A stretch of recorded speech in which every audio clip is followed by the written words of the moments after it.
Primer anexo. La doctrina kierkegaardiana del amor. A la memoria de Ágata Calvel y Adorno. La tesis de Kierkegaard de que la subjetividad es la verdad significa implícitamente que la verdad tiene su esencia en el proceso vivo de la fe. Mientras que su obra filosófica intenta presentar este proceso de apropiación existencial en sus diferentes estadios y conducir al lector, a través de su dialéctica, a la verdad teológica, Kierkegaard sintió la necesidad de oponer desde el principio, como un correctivo, a este proceso lo positivamente cristiano que debe ser alcanzado, sin que Kierkegaard pretendiese en manera alguna haberlo alcanzado ya él mismo. Los discursos religiosos contienen este correctivo.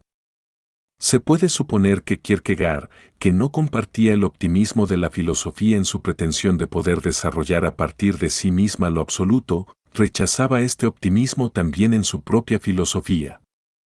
En modo alguno pretendió que el puro movimiento del pensamiento fuese capaz de conducir a lo cristiano, sino solo, dicho con el lenguaje kierkegaardiano, a su frontera, mientras que el punto de vista cristiano le parecía a él mismo, como punto de vista de la revelación, afirmar frente al movimiento del pensamiento aquella trascendencia que excluye todo proceso de transición progresiva de la filosofía al cristianismo y que requiere el salto cualitativo. Según esta concepción, lo cristiano debe desde el principio hacer frente a la filosofía de manera independiente y separada. La filosofía se ve entonces ante la tarea paradójica de ocupar nuevamente el puesto perdido de ancilla teología y abdicar en él. Sin embargo, cabe dar la vuelta a esta conclusión y decir que una razón que trata de concebir lo absoluto únicamente por medio del sacrificio de ella misma dialécticamente realizado por ella misma, lleva a efecto menos la destitución de la filosofía por la teología que la transposición de la teología en el dominio filosófico. De hecho, lo cristiano se integra en Kierkegaard sin ruptura y, en oposición a la tesis de su filosofía, como un estadio, en el curso gradual de su filosofía. En efecto, todas aquellas categorías que él considera específicamente cristianas, especialmente la de lo absolutamente otro, la del salto cualitativo y la de la paradoja, aparecen en contextos filosóficos deductivos, y sólo posteriormente son, por así decirlo, revestidas de las insignias de la revelación cristiana. Con todo, la verdadera relación entre filosofía y teología en Kierkegaard solo puede abordarse adecuadamente en uno de sus textos. El libro Los Trabajos del Amor, 476. Publicado en 1847, que es una colección de discursos religiosos, incide justamente en el contexto de esta cuestión. Lo que aquí aparece como exégesis del amor cristiano, se revela, en un conocimiento más profundo de la obra entera, como el intento de oponer a la teología más o menos negativa una teología positiva, a la crítica, el amor, y a la dialéctica, la sencillez. Es esta intención lo que hace tan difícil y penosa la lectura de los discursos de Kierkegaard. Todos sus pasajes están marcados por el esfuerzo del concepto, pero niegan a la vez ese esfuerzo y afectan una sencillez de sermón que continuamente amenaza con tornarse en tediosa verbosidad. La verbosidad es el peligro de toda la producción de Kierkegaard, la verbosidad de un monólogo sin fin que, por así decirlo, no admite ninguna protesta que venga de fuera y gravita sin cesura, y hasta sin articulación, sobre sí mismo. Esto raya en lo abstruso en los escritos religiosos, en los que un filósofo se esfuerza, en la cumbre de su reflexión, por hablar de forma circunstanciada y sencilla, tal como Sócrates en el mercado. Pero el discurso tedioso y abstruso es un efecto intencionadamente buscado por el astuto teólogo, en el cual Kierkegaard constantemente se reconocía a sí mismo. Si los escritos filosóficos quieren introducir al lector en la verdad por medio de intrigas, los escritos teológicos quisieran, por el contrario, hacerle su materia lo más difícil, lo menos interesante y lo menos atractiva posible, propiamente, prevenirle contra lo cristiano. El escándalo para los judíos y la locura para los griegos de los tiempos de San Pablo deben cobrar nueva actualidad. El escándalo es la paradoja cristiana filosóficamente construida. Pero la locura, esa segunda simplicidad trabajosamente lograda y obstinadamente mantenida, determina el gestos de los discursos religiosos. Kierkegaard habla del amor cristiano por el hombre en acentuada oposición al amor natural o inmediato. Ese amor consiste, en expresión de Kierkegaard, en amar a todo hombre por Dios y en una relación con Dios. El amor es para Kierkegaard una cualidad de la pura interioridad. Él parte del mandamiento cristiano del amor, tú debes amar, y lo interpreta poniendo el mayor énfasis en su universalidad abstracta. El objeto del amor es en cierto sentido indiferente. Las diferencias entre los hombres individuales y las diferencias en el comportamiento real del individuo con los demás hombres se reducen a meras determinaciones diferenciales que deben ser, en el sentido cristiano, indiferentes, pues en este hombre lo que importa siempre es solamente lo humano que en este hombre determinado se manifiesta. El mandamiento cristiano del amor se dirige simplemente, según la exégesis de Kierkegaard, al hombre sin consideración de su condición específica, y también sin consideración de cualquier inclinación natural hacia un hombre determinado. El otro hombre es para el amor lo que en la filosofía de Kierkegaard es el mundo exterior entero, un mero estímulo para la interioridad subjetiva. Esta no conoce propiamente ningún objeto, la sustancialidad del amor excluye todo objeto. Sobre el contenido cristiano del amor únicamente deciden, según la doctrina kierkegaardiana de la justificación ante la eternidad, las cualidades subjetivas del que ama, como el desinterés, la confianza ilimitada, la modestia, la caridad, incluso en una impotencia real, la abnegación y la fidelidad. La realidad exterior no cuenta aquí más que, según concibe Kierkegaard, el sentido del amor, en la medida en que el amor abraza siempre lo universal en la forma de su individuación. El que ama debe amar en cada hombre no lo que es propio de este hombre, sino de todo hombre sin distinción. Toda predilección es excluida con un rigorismo solo comparable al de la ética kantiana del deber. Para Kierkegaard el amor es cristiano únicamente como ruptura con la naturaleza. Como ruptura con los propios impulsos inmediatos, que deben ser sustituidos por la relación espiritual con Dios. De ahí que sea amor tanto al lejano como al prójimo. El concepto de prójimo, que da la escala del amor, coincide con el de lejano, ya que el hombre encontrado en cualquier momento por azar se opone, por lo abstracto de tal encuentro, a la predilección por el amigo o por la amada.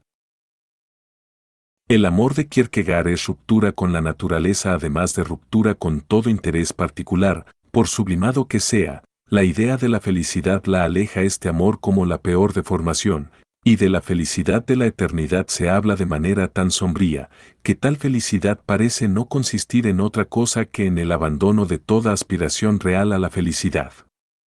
La teología dialéctica contemporánea ha retenido este momento de renuncia en el veredicto de Gogarten sobre el amor esclavo. Finalmente, el amor es en Kierkegaard ruptura con la naturaleza porque pide al que simplemente ama lo mismo que su doctrina agustiniana de la fe exige a la punta de la conciencia. El credo que absurdum se traduce en un amo que absurdum.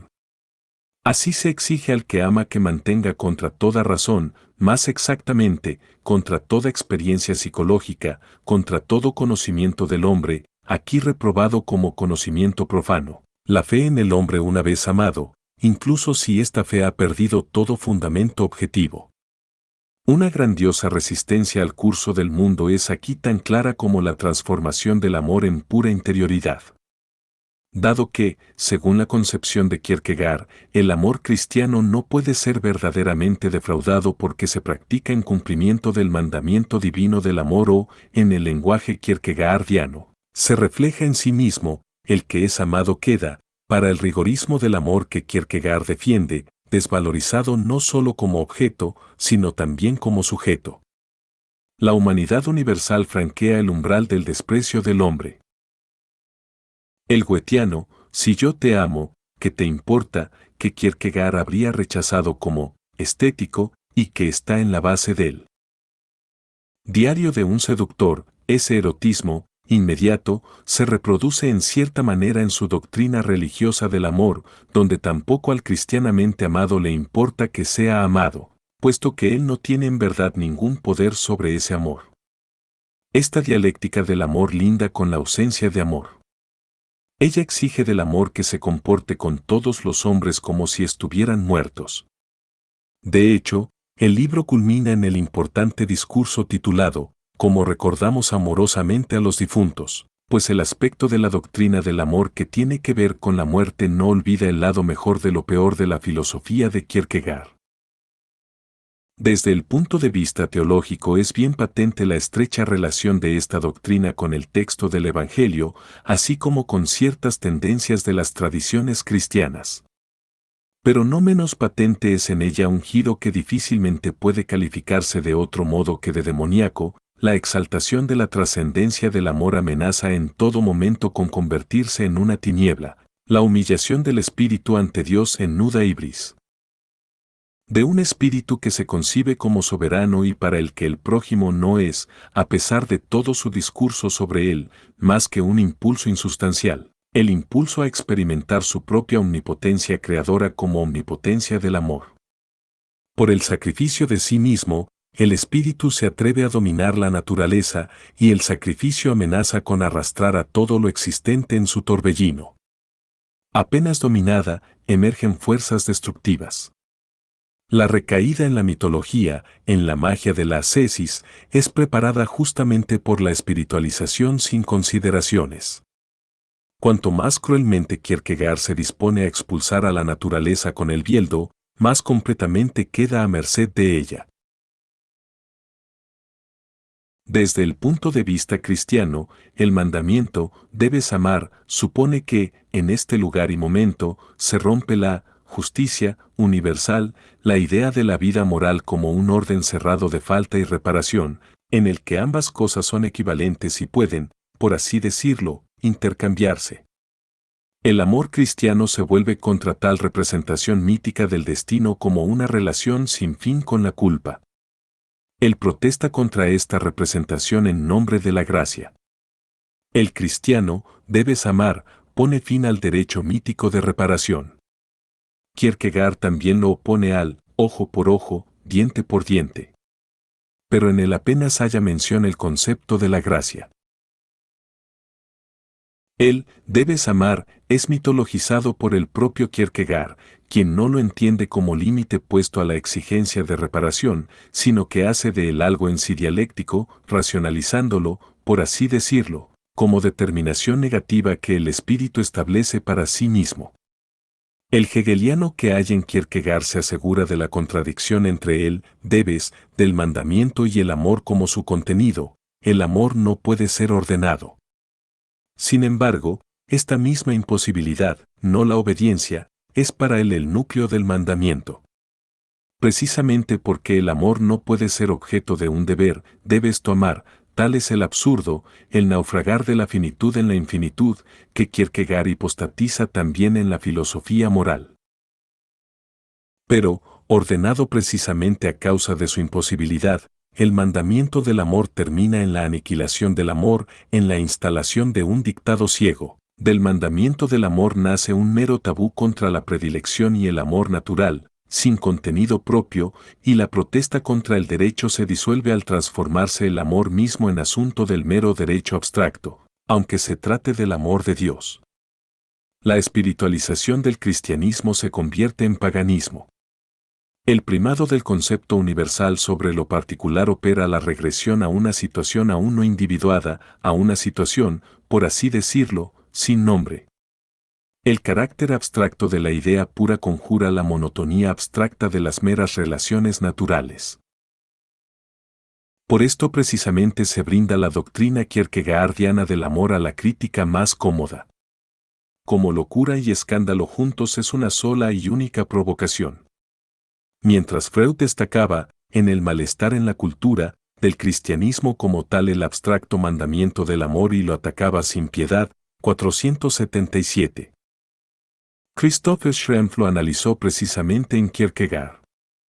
Schrempf reprocha a Kierkegaard el no haber considerado en el amor el vínculo interior, previo entre dos personas, que solo el amor puede producir. Recuerda que el amor no puede ser ordenado, y que precisamente esta imposibilidad constituye el núcleo paradójico de la doctrina de Kierkegaard. Combate la prohibición de la predilección como algo bello y polemiza contra la doctrina de la abnegación, pues en verdad ningún amante se niega a sí mismo, sino que se realiza.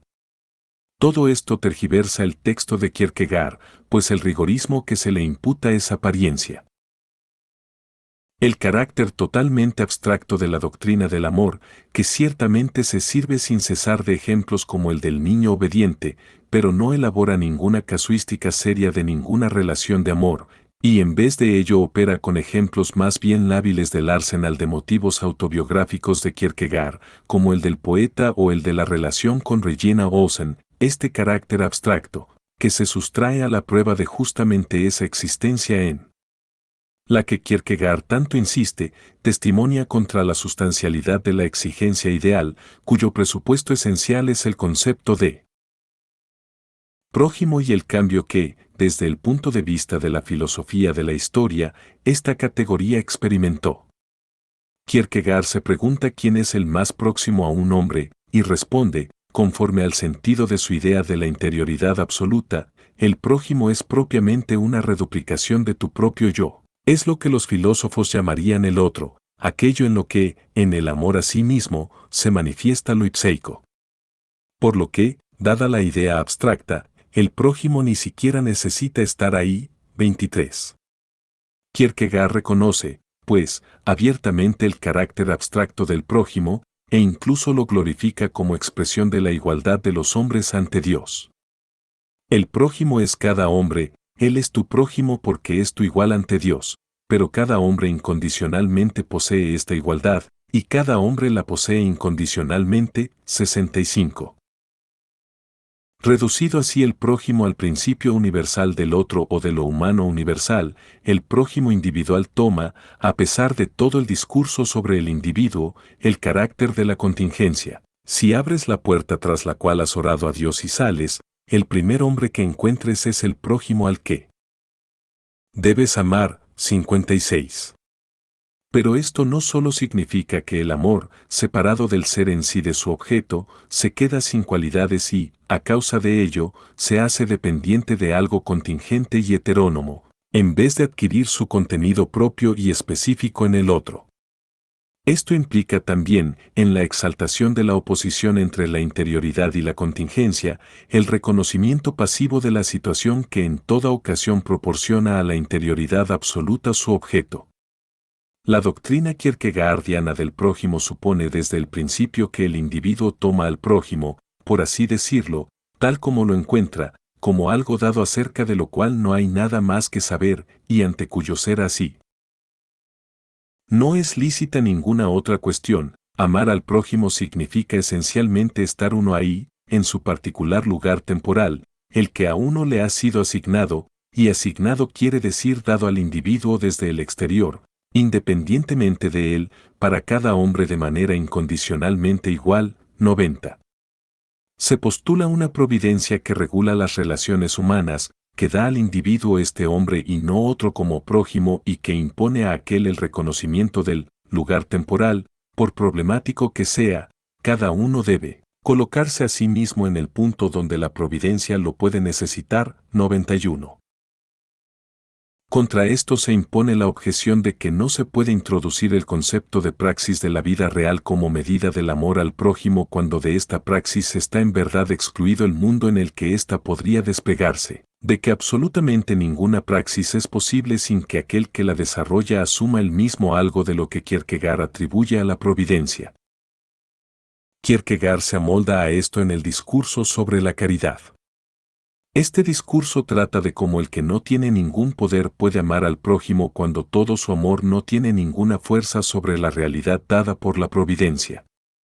Kierkegaard choca aquí con algo decisivo, que en el Evangelio no se considera la posibilidad de un amor al prójimo que sea como tal impotente, y opta por un proceder poco compatible con su teología, el de variar las parábolas bíblicas para adaptarlas a la realidad presente. Kierkegaard cuenta la historia del samaritano de tal manera que éste no puede salvar al desgraciado, o supone que la ofrenda de la viuda pobre, que tiene más valor que la del rico, es malversada sin que ella lo sepa. Kierkegaard mantiene que, a pesar de todo, la acción impotente es la del verdadero amor, del cual es confirmación. La pura interioridad se convierte en la medida de la acción en el mismo momento histórico en que el mundo cosificado no permite ya la confirmación inmediata del amor entre los individuos, y no se advierte la consecuencia funesta de que, con esta interiorización, el mundo queda abandonado a cualquier forma de violencia. Pues que puede aún significar el amor al prójimo cuando, ante la objetividad sin medida, ni puede ya confirmarse concretamente en el individuo, ni le está permitido tocar las condiciones objetivas que hacen imposible esta confirmación. La doctrina kierkegaardiana de la caridad impotente pone de manifiesto la insuficiencia de su concepto del prójimo. Ya no hay prójimo. Las relaciones entre los hombres se han objetivado a tal punto en la sociedad moderna, que ni el prójimo puede ya relacionarse directamente más que por un instante con el prójimo que encuentra, ni la bondad del individuo basta para ayudarle. El prójimo tiene que actuar justamente en esas condiciones que Kierkegaard excluye de la praxis como obra de la providencia. Kierkegaard se tapa los ojos ante la cosificación. Todo el personalismo de su filosofía conduce a su negación. Una cosa, un objeto es siempre una cosa peligrosa cuando hay que avanzar, un objeto es, como punto fijo en la finitud, como límite y traba, una cosa peligrosa para la infinitud. Pues también el amor puede ser solo objeto para sí mismo cuando se hace finito. 190. En otras palabras, el amor es imposible cuando los hombres, debido a las condiciones sociales de sus relaciones mismas, se han convertido, como hoy vemos, en objetos. Pero Kierkegaard no protesta contra el horror de la cosificación porque no quiere reconocerla. Por eso se aferra convulsamente al concepto de prójimo. La forma que éste ha adoptado en Kierkegaard está, frente a la del Evangelio, ella misma cosificada. Los prójimos del Evangelio eran pescadores y agricultores, pastores y publicanos, cuyas vidas estaban inscritas en una economía doméstica sencilla. No cabe imaginar que en los Evangelios se hubiese podido pasar de estos prójimos concretos, familiares y como naturales, a la idea abstracta del prójimo. Kierkegaard toma el concepto general del hombre de su propia época, la de la burguesía desarrollada, y lo atribuye al cristianismo. De ese modo sustrae a ambos su sentido, el prójimo cristiano pierde su carácter concreto, aquel que le permitía una relación inmediata, y al hombre actual se le priva del amor al orientar este amor a la norma de las relaciones frugales, que ya no son válidas. Esta contradicción es dominada por la insistencia obstinada en lo dado en cada momento. Socialmente conformista, esta insistencia puede degenerar en todo momento en opresión y misantropía. Kierkegaard quiere que uno encuentre amable el objeto una vez dado o elegido. 174. Esto no es simplemente una exigencia excesiva, esto afianza y reproduce, por la aceptación de lo dado deshumanizado, justamente aquella objetivación del hombre contra la cual su doctrina del amor se dirige. La filosofía de la religión desfigura la religión luterana que ella desarrolla. Una doctrina del amor que se considere cercana a la realidad es inseparable de la comprensión de la sociedad a la que Kierkegaard se cierra.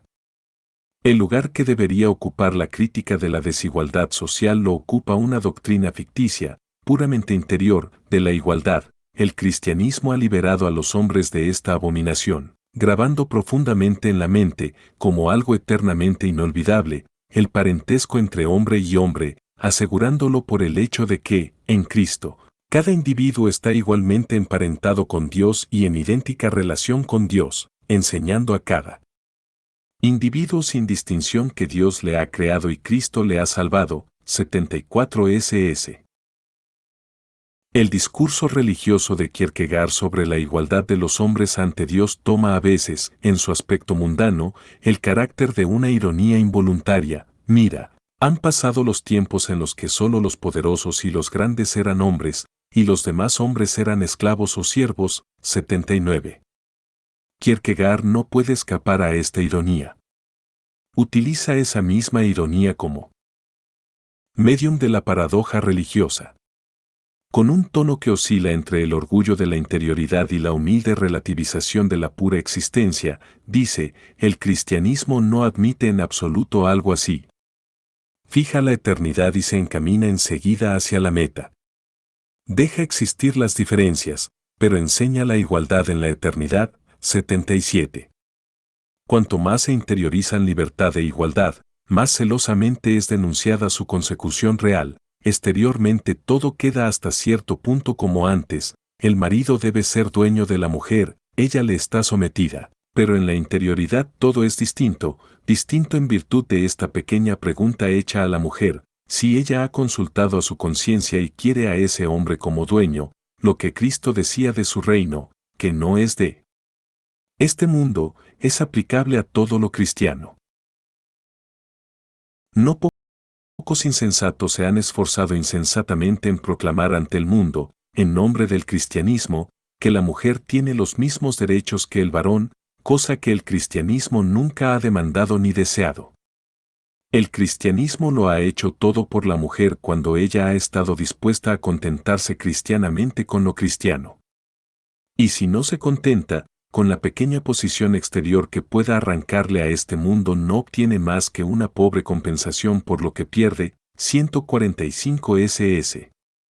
Más adelante se hace Kierkegaard a sí mismo la objeción que el amor no puede por menos de hacer en la situación de injusticia, pero lo principal es que la pobreza debe ser remediada de todas las maneras y que, si es posible, se han de emplear todos los recursos para remediar toda pobreza. 335. Pero luego se apresura a hacer esta advertencia, contra esto la eternidad dice, solo existe un peligro, que se deje de practicar la caridad, si alguna vez se consiguiera eliminar toda pobreza, no se la habrá eliminado necesariamente por medio de la caridad, y la miseria consiguiente de que se dejase de practicar la caridad sería una miseria mayor que toda pobreza terrenal. Y Bidem. No es difícil inferir de todo esto que la pobreza debe continuar existiendo para que no falte la ocasión de ponerle remedio. De hecho, Kierkegaard, que no se contenta con condenar el mundo, todo lo mundano y sus limitados fines terrenales, modera enseguida sus propias tesis radicales cuando habla cual pedagogo social. Ciertamente no queremos dar motivos para que un joven se vuelva engreído ni para incitarle a que condene de manera precipitada y activa el mundo. 202. Una convicción autoritaria deja el respeto por lo absoluto a la institución. Kierkegaard mantiene el rigorismo ascético solo en forma abstracta, lo modera en cuanto puede dar lugar a conflictos serios con lo existente que él reprueba en el concepto. De ningún modo debe el mundo ser condenado allí donde niega el derecho real de los hombres.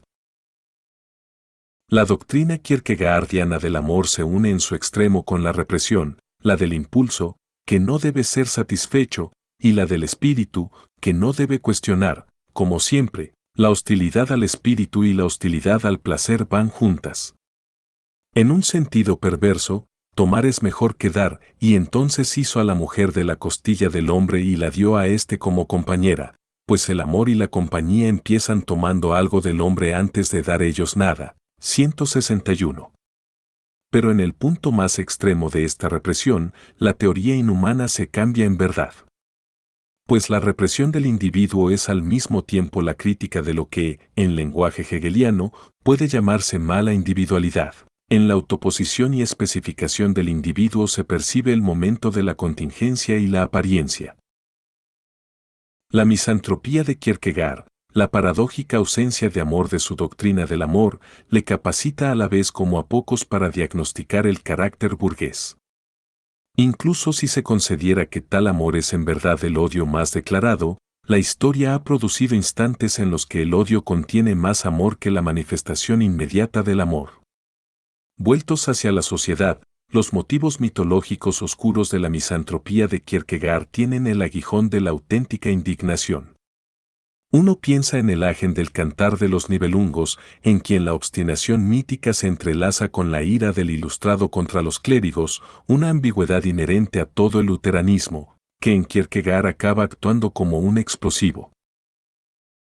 La exposición del elemento de insubordinación de su doctrina del amor puede esperar la objeción de que las concepciones vanamente críticas de Kierkegaard son igual de abstractas y se mantienen a la misma distancia de la realidad que su doctrina del prójimo. De que ellas son simplemente parte de su imagen de la temporalidad, por lo que no es lícito afilarlas en un enfoque histórico. Pero esto sería simplificar la complexión espiritual de Kierkegaard. A pesar de su hostilidad a Hegel y a la historia, Kierkegaard era lo bastante hegeliano para tener un claro concepto de la historia. Kierkegaard no oponía a lo eterno una temporalidad que estaría siempre igual de cerca e igual de lejos de la eternidad, sino que veía la historia en una relación determinada con lo cristiano. Ciertamente, solo en una relación que pone cabeza abajo la idea hegeliana de una razón universal realizada.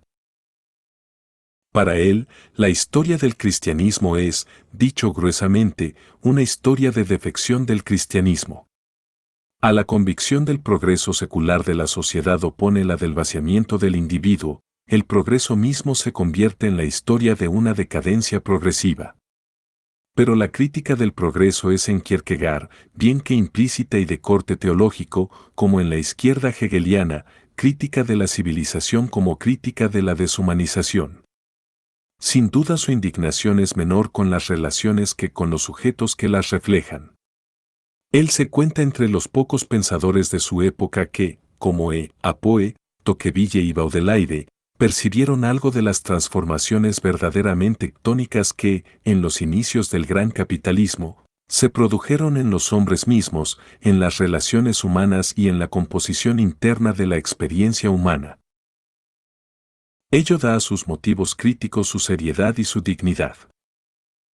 El libro sobre el amor contiene por ello un testimonio extraordinario. En él, Kierkegaard señaló una tendencia de la actual sociedad de masas que en su época hubo de estar aún muy latente, la sustitución del pensamiento espontáneo por la adaptación automática, tal como se opera en relación con las formas modernas de información. Por conservador que Kierkegaard se muestre en su hostilidad a las masas, en tal hostilidad se esconde, igual que en Nietzsche, cierta percepción de la mutilación del hombre por los mecanismos de dominación que lo convierten en masa.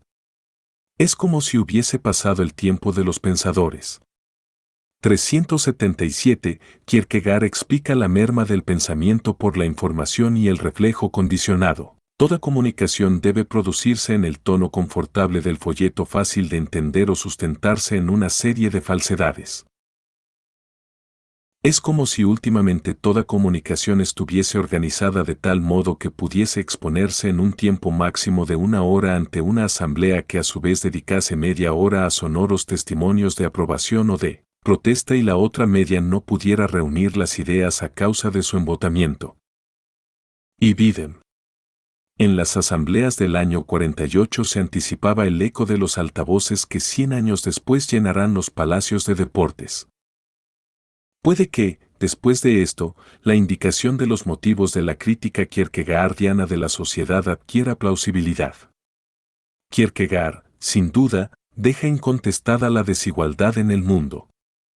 Pero el misántropo Kierkegaard tiene para esta desigualdad una mirada saturnina, la mirada del amor, se diría.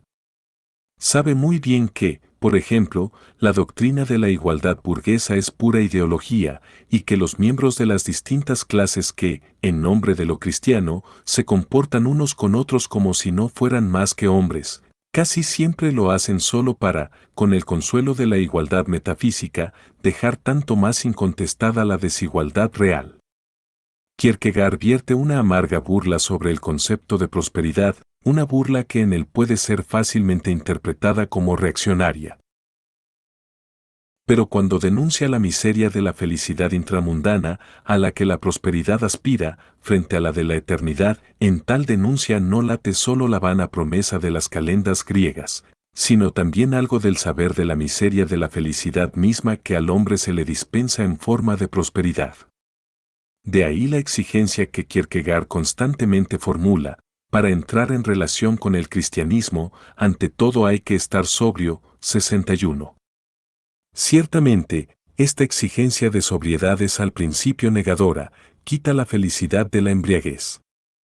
Pero al mismo tiempo se vuelve contra el encantamiento de la ideología, contra la apariencia de individualidad, contra la absolutización de las meras determinaciones diferenciales y de la falsa felicidad a ellas adjunta.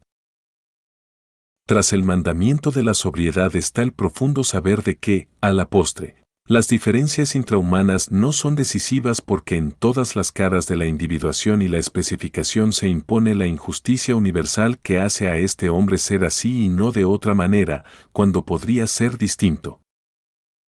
Podría ser distinto, tal es la medida del amor en Kierkegaard, del amor que toma. El concepto que Kierkegaard opone a lo mundano, a lo que él amputa, según la expresión empleada en otro pasaje, es el de la posibilidad, la cual debe ser afirmada frente a lo meramente existente. Kierkegaard lo entiende como el de lo eterno paradójico, absurdo. Pero, al mismo tiempo, es acentuado contra el carácter burgués, aquel carácter que, según Kierkegaard, ya no es capaz de la experiencia de la posibilidad. La doctrina de la posibilidad se dirige primero contra el saber.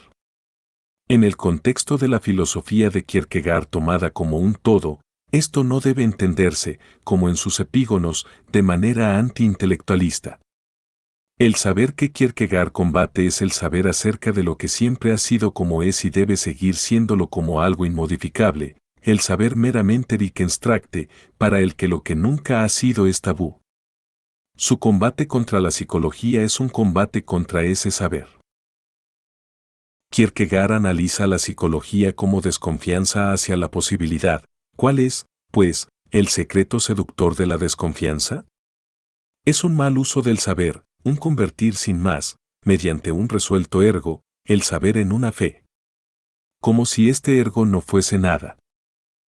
478. Como si fuese algo que no necesita ser notado, pues todo el que tiene el mismo saber necesariamente ha de extraer la misma conclusión. Como si fuese algo eternamente cierto y probado que con el saber está dada la forma de concluir. 233 ccs. Contra este saber se alza la posibilidad, como esperanza. La esperanza es, según Kierkegaard, el sentido de la posibilidad. 257. Pero la esperanza que quedaba, solo quedaba en el que amaba. 266. Mas, quien conoce a los hombres, quien sabe que siempre ha sido así y así habrá de seguir siendo, tiene una secreta afinidad con el mal, y esta es una de esas grandes intuiciones de Kierkegaard, a las que no se hace justicia atribuyéndolas únicamente al gran psicólogo. La desconfianza tiene, en cambio, una predilección por el mal. No creer en nada es precisamente el límite donde comienza la creencia en el mal, porque el bien es objeto de creencia, y, por eso, quien en nada cree está ya preparado para creer en el mal. 241. Kierkegaard va todavía más allá. Propiamente no puede resignarse a reconocer, y en esto precisamente se acredita un rasgo utópico al que su conservadurismo aún sirve al negarlo, que sin la conciencia de la posibilidad, esto es, sin la esperanza en la transfiguración del mundo, no se podría respirar más que por un solo instante, pero, en verdad, quien no quiere comprender que el tiempo de la vida entera del hombre debe ser el tiempo de la esperanza, está desesperado. 259. Lo mundano que él quiere apartar es el estado de desesperanza, a la vista del mismo, la existencia cuaja en el infierno que es. Él, que introdujo en la filosofía el concepto problemático de la seriedad existencial, se convierte, en nombre de la esperanza, en su enemigo dialéctico. Él conoce su génesis con vistas a una inmediatez que no queda suspendida por la idea de lo que sería posible. Nada caracteriza mejor la distancia a que Kierkegaard se halla de sus herederos que esta consideración. ¿Cuántas veces una reconciliación ha fracasado porque la cosa se ha tratado con demasiada seriedad, es decir, porque no se había aprendido de Dios el arte, que de Dios se aprende, de tratar la cosa con profunda e interior seriedad, pero de manera tan fácil y desenvuelta como solo la verdad lo permite. Nunca creas que la seriedad tiene un aire adusto, nunca creas que esa cara gesticulante, que viéndola produce antipatía, es la cara de la seriedad, es más bien la de quien nunca ha conocido la seriedad, la de quien no ha aprendido de la seriedad que uno también se puede poner demasiado serio. 348 SS. La seriedad que él rechaza se revela idéntica a la seriedad burguesa de la competencia y el beneficio, a la de la tenaz autoconservación. Ellos juzgan que tal hombre, el que tiene esperanza, no es serio. Pues la seriedad es ganar dinero, ganar mucho dinero, aunque sea comerciando con hombres. Esto es seriedad, anunciar algo verdadero y al mismo tiempo ganar con ello mucho dinero, pues eso es lo que importa, no que sea verdadero. Esto es seriedad. 329. La doctrina kierkegaardiana de la esperanza protesta contra la seriedad de la mera reproducción de la vida, en la que la vida misma perece, contra un mundo que está determinado por la razón que calcula el intercambio y nada da sin equivalencias. Pero este es el fundamento de la especulación kierkegaardiana sobre el amor a los muertos. Su lado negativo es evidente, el amor a los muertos es el amor que más completamente excluye al vivo, capaz de corresponder al amor, propiamente a la subjetividad en general. Se parece así al amor puramente cósico, fetichista. Pero al mismo tiempo es el amor que excluye todo lo que sea pensar en el intercambio, en la recompensa, y así el último amor no mutilado que la sociedad del intercambio permite. La paradoja de que el único amor verdaderamente vivo sea el amor al muerto, expresa perfectamente a dónde se ha llegado con toda inmediatez. Lo vivo se ha ido endureciendo a tal punto que únicamente lo representan ya la mirada del moribundo y la mirada al muerto. Las siguientes palabras de Max Horkheimer pueden expresar la drástica experiencia que hay tras la teología kierkegaardiana del amor a los muertos. El rico que está en el lecho de muerte se parece al pobre en muchos respectos, si es que su muerte es ya segura. Con la muerte pierde sus relaciones y se convierte en una nada. Esto lo han experimentado en su persona los más orgullosos reyes de Francia.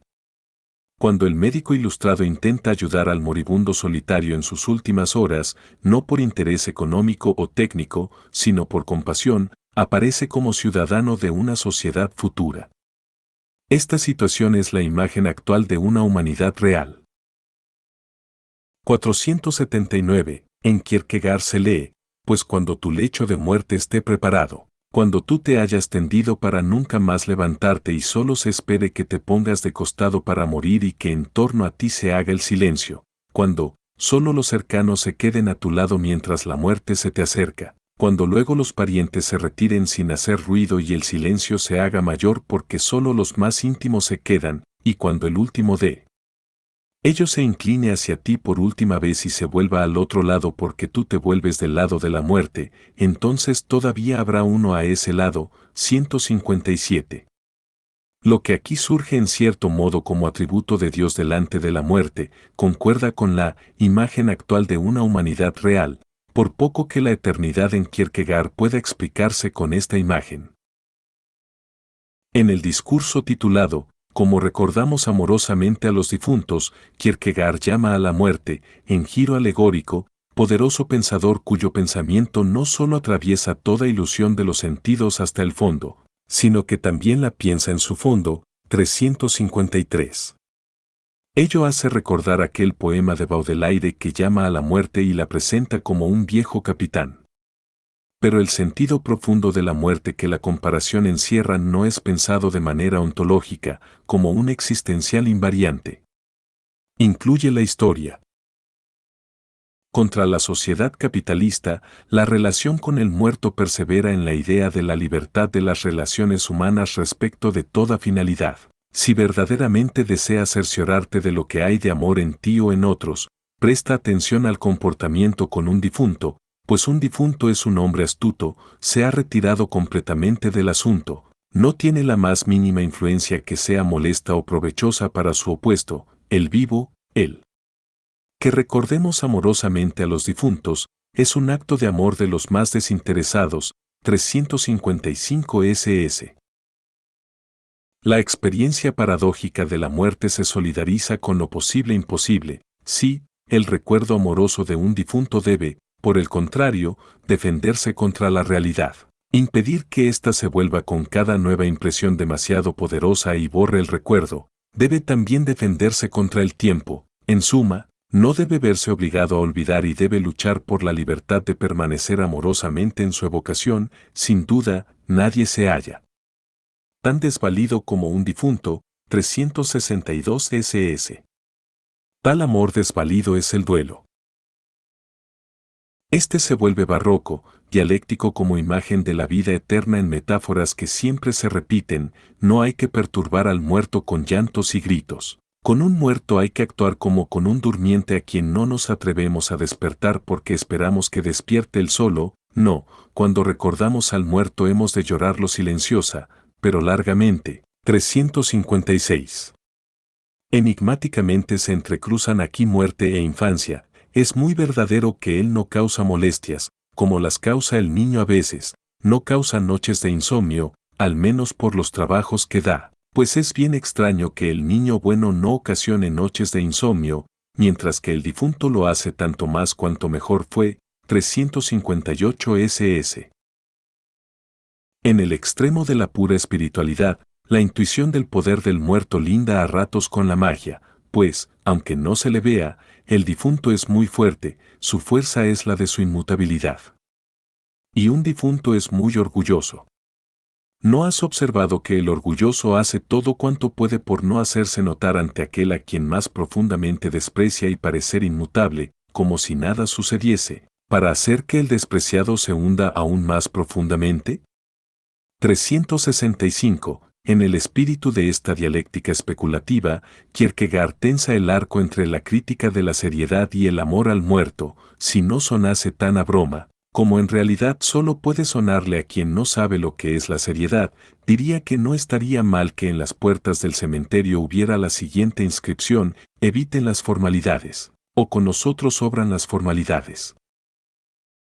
Pero quiero decirlo, y decirlo así, y que se sepa que lo he dicho, pues la muerte me ha preocupado tanto, que sé perfectamente que nadie puede hablar seriamente de la muerte si no sabe utilizar la astucia que hay en la muerte y todas las ingeniosas diabluras que la muerte hace para despertarnos. La seriedad de la muerte no es la seriedad de lo eterno. A la seriedad de la muerte pertenece esa forma particular de despertarnos, este tono hondamente burlón, arrancada del pensamiento de la eternidad. Esa manera de despertarnos se nos presenta ciertamente como una simple broma, a menudo insolente, pero en conexión con el pensamiento de la eternidad es lo que debe ser, que es algo completamente distinto de la aburrida seriedad, la cual es la que menos puede captar y retener una idea de la amplitud y el alcance de la idea de la muerte. 361. Pero la esperanza que Kierkegaard opone a la seriedad de lo eterno no es sino la esperanza en la realidad viva de la redención. 479. Max Horkheimer, Notizen 1950 bis 1969 un Dämmerung. Notizen in Deutschland, ed. Werner Brede, Frankfurt AM, 1974, p. 306. NDL.